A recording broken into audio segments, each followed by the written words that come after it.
প্রিয় সাংবাদিকবৃন্দ, আপনারা জানেন যে বরগুনা জেলা পুলিশ এলাকার মাদক দ্রব্য নিয়ন্ত্রণের জন্য লাগাতার কাজ করে যাচ্ছে, নিরবচ্ছিন্নভাবে কাজ করে যাচ্ছে। এছাড়া সন্ত্রাসী, ডাকাতি সহ যে সমস্ত অপরাধী এলাকায় বিচরণ করে তাদের গ্রেপ্তারপূর্বক আইনের আওতায় আনবার জন্য আমরা সার্বক্ষণিকভাবে কাজ করছি।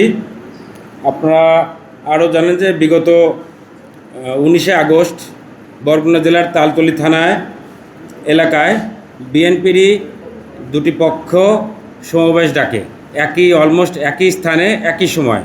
তো এই সমাবেশকে কেন্দ্র করে উত্তেজনা বিরাজ করে এবং এক ধরনের অস্থিরতা বিরাজ করে।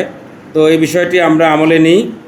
আমরা আইনশৃঙ্খলা নিয়ন্ত্রণে রাখবার জন্য আমাদের প্রয়াস অব্যাহত রাখি।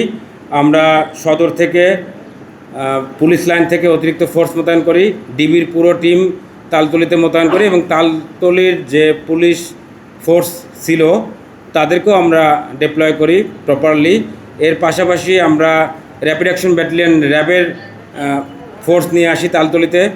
কোস্টগার্ডের কিছু ফোর্স ছিল তালতলীতে, তাদেরকেও আমরা মাঠে নিয়ে আসি। আমরা অ্যাক্টিভলি যেন কোনো রকমের কনফ্লিক্ট না হয় দুটো পক্ষের মধ্যে, সেই বিষয়টি আমরা নিশ্চিত করবার জন্য আমরা আমাদের তৎপরতা চালাই এবং পাশাপাশি যারা নেতৃবৃন্দ আছে তাদের সঙ্গে আমরা যোগাযোগ রক্ষা করি, কথা বলি যেন আপনারা শান্ত থাকবেন।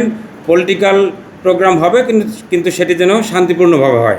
আমরা আমাদের সার্বিক তৎপরতা অব্যাহত রাখি এবং আমাদের কাছে কিছু তথ্য আসতে থাকে যে এই দুটো পক্ষের মধ্যে যে বিরোধ অথবা একটি উত্তেজনা যেটি বিরাজ করছে, এটিকে পুঁজি করে কিছু সন্ত্রাসী, কিছু তৃতীয় পক্ষের লোকজন এটির সুযোগ নিয়ে এলাকায় অস্থিরতা তৈরি করা অথবা কোনো রকমের আইনশৃঙ্খলার পরিস্থিতি বিঘ্ন করবার জন্য তারা প্রয়াস চালাচ্ছে এবং বাইরে থেকে বহিরাগত কিছু সদস্য এলাকায় প্রবেশ করেছে এবং আগ্নেয়াস্ত্রসহ দেশীয় অস্ত্র নিয়ে প্রবেশ করেছে। এই ধরনের গোয়েন্দা তথ্য আমাদের কাছে ছিল। সেই তথ্যের ভিত্তিতে আমরা কিন্তু আমাদের তৎপরতা অব্যাহত রাখি, আমাদের গোয়েন্দা কার্যক্রম আরও জোরদার করি। আমাদের ফোর্স অফিসারকে প্লেন ক্লথে, সিভিল পোশাকে আমরা বিভিন্ন জায়গায় ডিপ্লয় করি।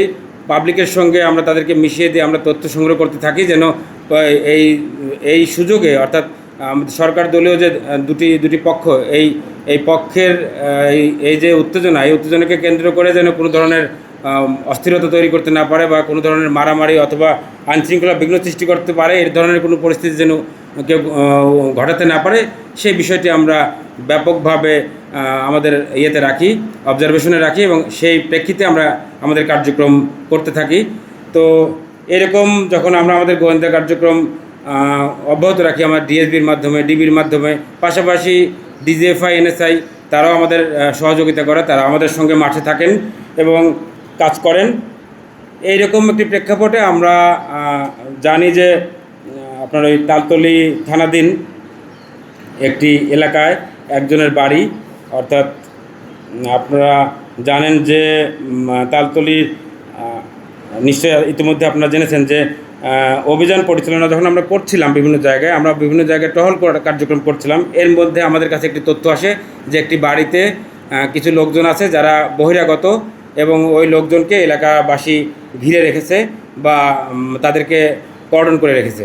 এই তথ্য যখন আমাদের কাছে আসে তখন আমরা সঙ্গে সঙ্গে আমাদের ইউনিফর্মের পুলিশ এবং আমাদের যারা প্লেন ক্লথে পুলিশ ছিল, ডিবি পুলিশ ছিল, তাদেরকেও আমরা ওই ঘটনাস্থলে প্রেরণ করি। ঘটনাস্থলে প্রেরণ করবার পরে আমরা একটি ভাড়া বাড়ির, অর্থাৎ একটি বাড়ির একজন ভাড়াটিয়াকে পাই।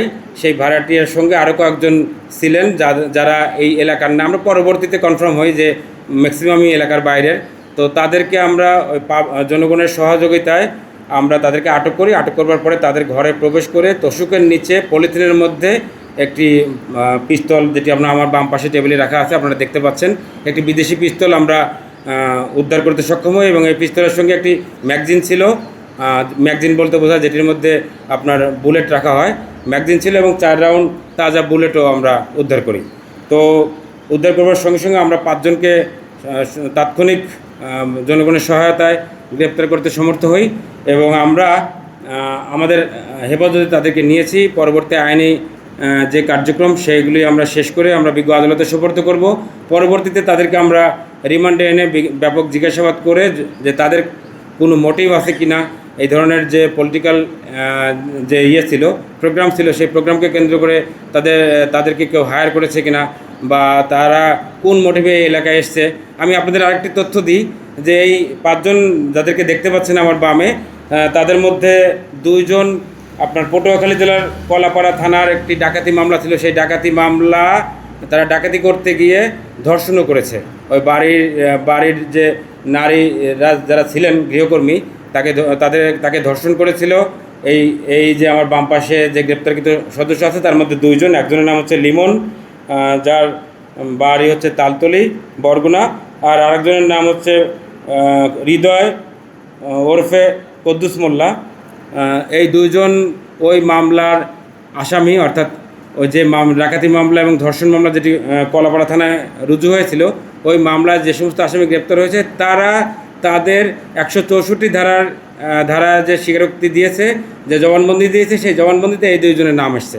তো আমরা আরও যখন তদন্ত করব, আমরা যখন তাদেরকে জিজ্ঞাসাবাদ করব নিবিড়ভাবে, তখন আমরা বিস্তারিত জানতে পারবো যে বাকি যে 3 জন, অর্থাৎ 5 জনের মধ্যে 2 জনকে তো আমরা 164-এর আসামি হিসেবে ইতিমধ্যে পেয়েছি, আর বাকি 3 জন অন্য এই এলাকায় যে সমস্ত ক্রাইম হয়, অন্য কোন ক্রাইমের সঙ্গে তাদের সম্পৃক্ততা আছে সেগুলিও আমরা বের করব। পাশাপাশি যেটি আমাদের উদ্বেগের বিষয় ছিল গতকালকের যে ঘটনা, অর্থাৎ একই রাজনৈতিক দলের 2টি প্রতিদ্বন্দ্বী বা বিবাদমান গ্রুপের মধ্যে যে একটু উত্তেজনা বিরাজ করছিল, সেটিকে কেন্দ্র করে তারা কোনো ধরনের অনাকাঙ্ক্ষিত ঘটনা ঘটানোর জন্য এলাকায় এসেছিল কিনা, সেই ধরনের কোনো তাদের টার্গেট ছিল কিনা, কারণ যেহেতু আগ্নেয়াস্ত্র পেয়েছে এটা নিশ্চয়ই অত্যন্ত উদ্বেগের বিষয়।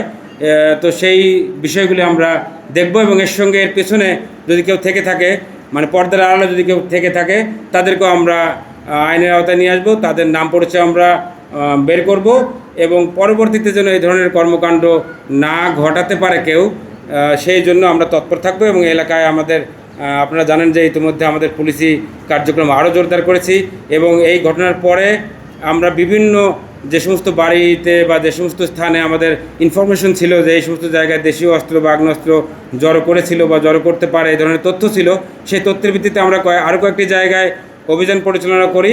অভিযান পরিচালনা করাকালীন একটি বাড়িতে কবুতরের যে ঘর থাকে, যেখানে কবুতর রাখা হয়, এরকম একটি ঘরে আমার বাম পাশে আপনারা দেখতে পাচ্ছেন টেবিলে একটি এয়ারগান আমরা পাই। যদিও এয়ারগান লাইসেন্স আপাতত আমাদের দেশে লাইসেন্স করার বিধান নেই, তারপরেও আমাদের বন্যপ্রাণী সংরক্ষণ আইনে এয়ারগান রাখা বা এয়ারগান দিয়ে পাখি নিধন করা এটি অপরাধ, 12 ধারা অনুযায়ী এটি অপরাধ।